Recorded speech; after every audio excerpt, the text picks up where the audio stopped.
yẹtẹrúkà ó àtẹtẹrúkà ó ti fa yé lẹ̀ káyé ó tó fi lẹ̀ ọlọ́mọba rẹ̀ lọ́gbàjúmọ́ èyí tó burú jù ní kéèyàn torí kó ń fẹ́ láyé kó bà gbogbo ọ̀run rẹ̀ jẹ́ àwọn kẹ́sì bẹ̀rẹ̀ torí ayé wọ́n bà gbogbo àlùkìyà máa wọ́n fà jẹ́ yányá gbogbo tí wọ́n jẹ lérè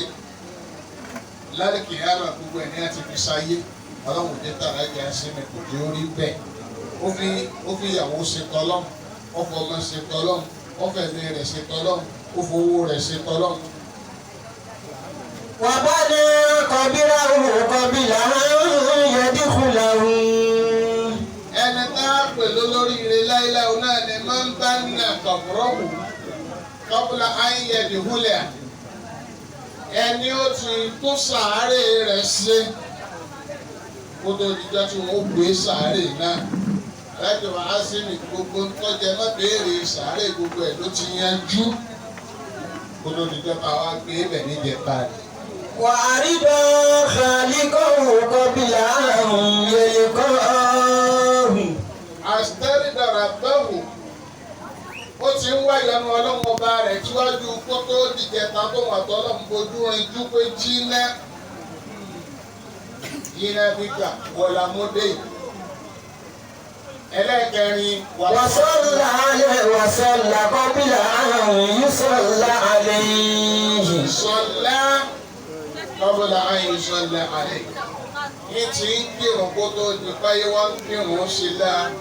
ẹni ọba wáyé tí ò mójútó nǹkan mẹ́rẹ̀ẹ̀rin tí ó tàràkà yé قبل أن تتركه. láyé báyìí yọwọ́ lọ́rọ̀ rẹ̀ wàhálà dé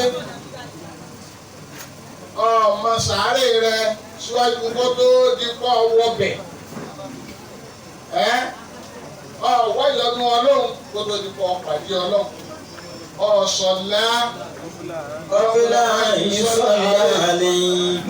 ọmọ akírun tó lórí dájú ó fi ọwájú tí wọ́n máa kírun sí ọlá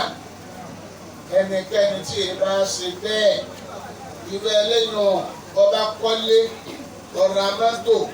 ọmọ rẹ̀ ní Amẹ́ríkà ọmọ rẹ̀ lọ ìlú òyìnbó ó ṣoríire